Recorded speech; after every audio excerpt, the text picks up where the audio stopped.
वंशीधर, मुरली मनोहर और वेणुगोपाल। ध्यान से सुनिएगा, वंशीधर, मुरली मनोहर और वेणुगोपाल। एक ही वंशी, उसके 3 वंशी भी है, मुरली भी है और वेणु भी है। वंशी तो एक ही है, लेकिन उसके बजाने का तरीका और जिसके लिए वो बजाई जा रही है उससे उसका नाम परिवर्तित हो जाता है।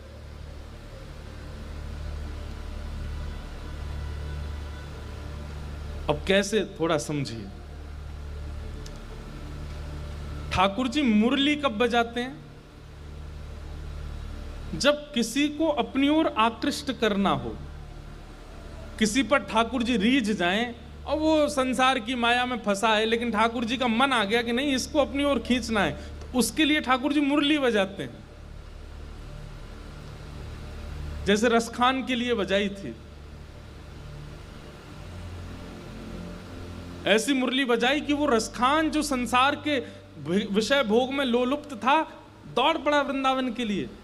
तो संसार के विषय भोगों में संलिप्त है, लेकिन अचानक ऐसा कुछ होता है कि वो वृंदावन का हो जाता है, ठाकुर जी का हो जाए। समझो उसने मुरली सुनी। वंशी ठाकुर जी अपनों के लिए बजाते हैं, जो ठाकुर जी के हैं। जैसे अभी आप कथा सुन रहे हैं, इस कथा में वक्ता जो सुना रहा है या कीर्तन सुनते हैं, भजन सुनते हैं, ये सब वंशी की धुन है, क्योंकि आप पहले से ही ठाकुर जी के हो और उनको सुनते रहते हो निरंतर। ये वंशी धुन है। और फिर तीसरी आती है वेणु। वेणु का मतलब क्या है? वेणु का स्वर आते ही नेत्र बंद हो जाएंगे, जिस कार्य में हो वहीं स्थित हो जाओगे, कार्य की पूर्ति करने लायक बचेंगे नहीं। उसी समय बस इच्छा होगी, चाहे जितना बड़ा काम हो, मुझे श्री राधा रमण जी के पास पहुंचना है, नहीं पहुंचा तो प्राण चले जाएंगे। श्री बिहारी जी के दर्शन नहीं किए तो कल कुछ हो जाएगा। श्री राधा वल्लभ लाल जी का महाप्रसाद यदि कल स्वीकार नहीं किया तो शायद हो सकता मैं जीवित ना बचूं। ऐसी विचलनता चित्त में आ जाए तो समझो ठाकुर जी वेणु बजा रहे। और तीनों में आकृति भी परिवर्तित है। ठाकुर जी वंशी बजाते हैं तो अधर के बिल्कुल सन्मुख हस्त कमल होता है, और ठाकुर जी जब मुरली बजाते हैं तो अधर ऊपर और हस्त कमल नीचे होते हैं। और ठाकुर जी जब वेणु नाद करते हैं तो मुखमंडल झुक जाता है और दोनों हस्त कमल ऊपर की ओर हो जाते हैं। वो वेणु नाद है।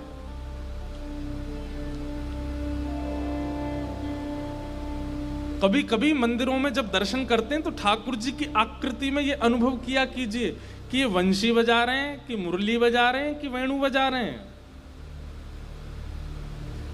और बहुत तनिक सा ही अनुभव होगा। इससे ऐसा नहीं कि पूरे हाथ ऐसे दिखेंगे ठाकुर जी के, बहुत तनिक सा, बस अधर ध्यान लगा करके अधर देखिएगा, फिर ठीक सामने देखना अधर से कितने ऊपर या कितने नीचे हाथ हैं। अगर ठाकुर जी के अधर से नीचे हाथ लग रहे हैं तो इसका मतलब समझ जाइएगा ठाकुर जी मुरली बजा रहे हैं। अधर के सन्मुख हैं तो वंशी बजा रहे हैं। मुरली बजाने का मतलब क्या है? अभी ठाकुर जी चाह रहे हैं तुम और समीप आओ। वंशी बजाने का मतलब क्या है? ठाकुर जी कह रहे हैं तुम मेरे हो चुके हो।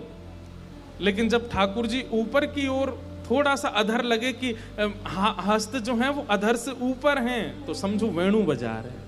और वेणु बजा रहे मतलब ठाकुर जी कह रहे हैं तू रास का अधिकारी है, बस प्रतीक्षा कर, तेरे लिए वेणु बजेगी।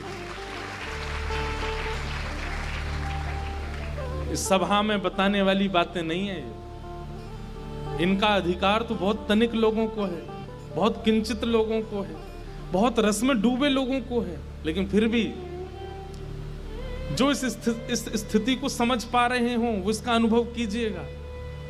वेणु, वंशी या मुरली।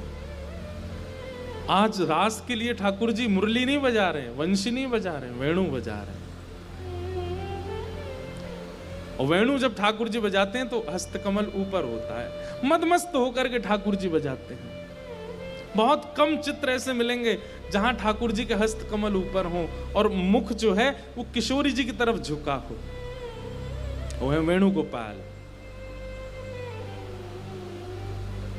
जैसे वेणु की ध्वनि गई है कर्ण रंध्र से, दौड़ पड़ी गोपियां। उसी समय उस काल में यह भी विचार नहीं किया कि इस कार्य को पूरा कर दें, या ऐसे ही हम जाएंगी तो इसका परिणाम क्या होगा, कौन क्या सोचेगा, पति हमें रोक सकते हैं, सास ससुर घर के या कोई भी क्या वार्ताएं करे, कुछ विचार नहीं किया। उसी अवस्था में दौड़ पड़ी हैं ठाकुर जी के पास।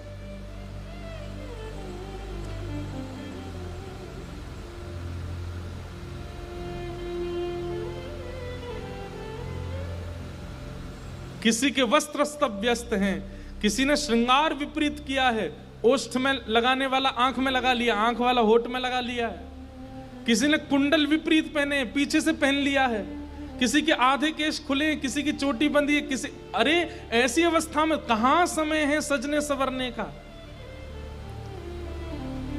और गोपियों से कोई पूछता है कि अरे नेक्स्ट सज के तो जाओ, श्याम सुंदर के पास जा रही हो पहली बार। गोपियां कहती हैं अरे बाह्य श्रृंगार यदि देखना होता तो पूतना बहुत सुंदर बन के आई थी, कन्हैया ने वाकू देखो भी नहीं, कन्हैया स्वरूप नए देखे, वो तो हृदय देखे। अरे वो